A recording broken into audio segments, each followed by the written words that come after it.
Dun dun dun dun dun dun dun dun dun dun dun dun dun dun. Now run away. That's right. Part of me is crazy to even try and attempt to review this very old action figure and the line of old action figures to come with this one. But I'm gonna do it anyway, because it's better late than never, as I always say. Anyway, you demanded it. Here's your proof.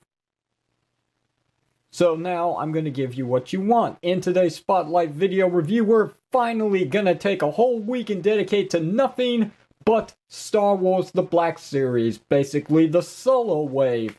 So, let's start off with the man himself, Han Solo. With the new actor who plays young Han Solo, Alden Ehrenreich.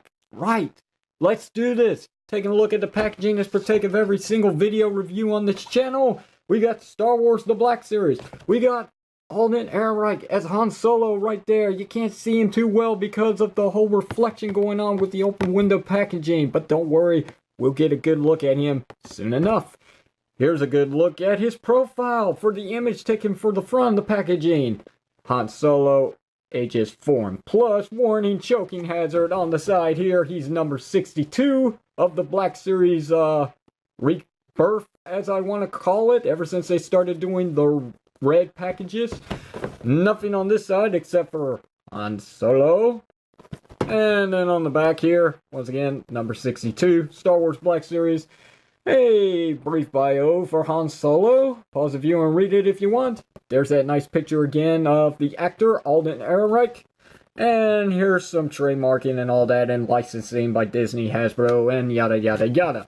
Alright, let's open this up and take a good look at the action figure. Alright, moving right along to the action figure out of packaging of Han Solo, and it definitely looks like Alden Ehrenreich. That's all I can ask for. Does it look like the actor? Yes. This one definitely does. The print technology has gotten so much better. I'm giving a thumbs up. No, wait, I'll give it 2. It looks just like him. Here, take a look for yourself. It's probably one of the best face-printed action figures that I was able to find, actually.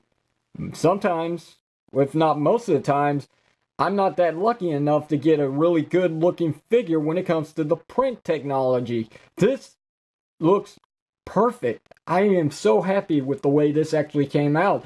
Paint job is crisp and clean. There's no sloppiness whatsoever, not even to the belt buckle from the front and the back. I mean, as you can see, he's got the stripings here on the side of his pants, and they are pretty clean as well.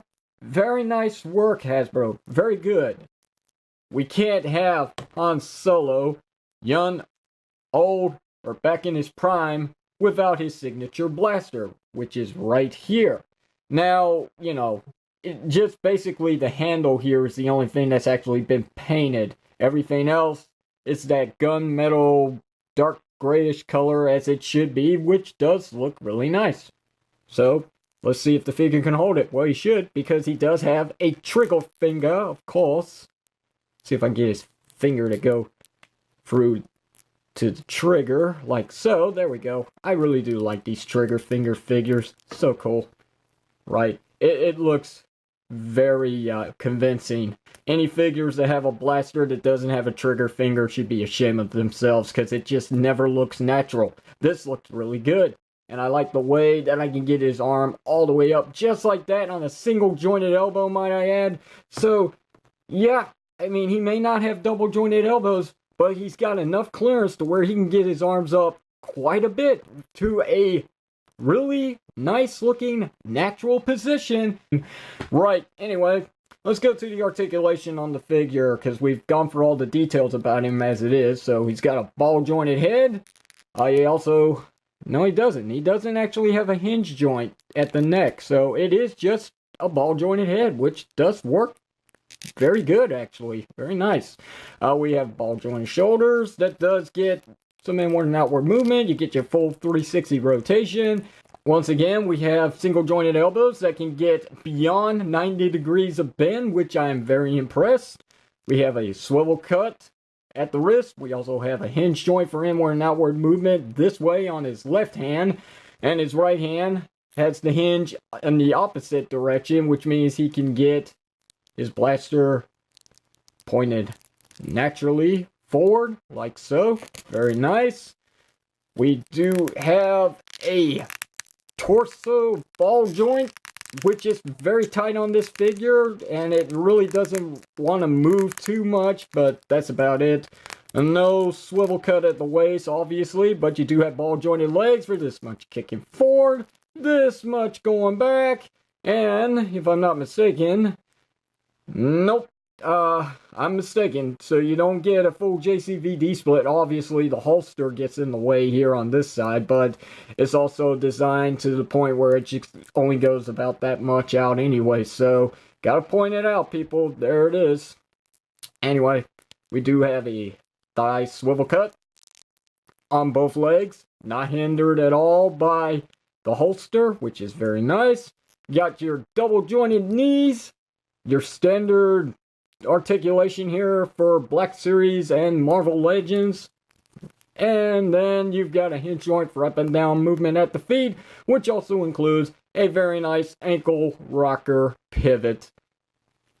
So, a very nice looking and overall very posable Han Solo to add to your Star Wars Black Series collection. So, let's go ahead and dare to compare with his future counterpart, Alden. Meet Harrison. Harrison, Alden. As you can see, these two look pretty good next to each other. So that's going to be your size comparisons, and that's going to be your review on this action figure. Not much to really say about it, because I'm actually more in awe and enjoyment with this figure, rather than I am about wanting to talk more in the key details about him. Oh wait, there is one thing I forgot. Weapon storage, right. So obviously he has the holster here, so let's give it a go. Let's see if this actually fits in here nice and comfortably. And it's a pretty tight fit. I don't know. I might have to take a little bit of some points away on this guy. Oh, there we go. Alright, so it's in there. But it's probably in that design where the strap won't go back in place once the blaster's in. Oh, look at that! Oh, very nice.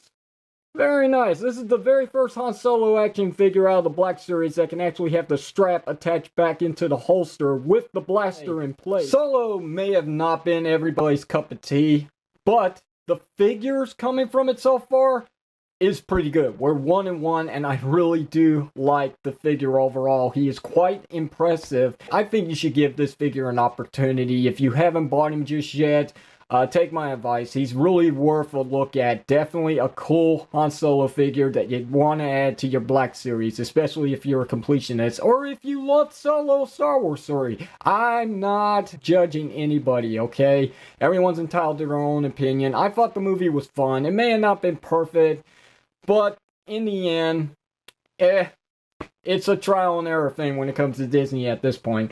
So, questions or comments, you know what to do. Hit it down below in the comment section of the video. If you liked today's video review, hit the thumbs up button. Don't forget to give me a sub up. If you didn't like it, hit the thumbs down. Don't forget to throw in the towel. And until the next Black Series action figure review, this is the unprofessional toy reviewer Redis Power signing off, saying thank you very much for watching this, and I'll see you whenever you see me.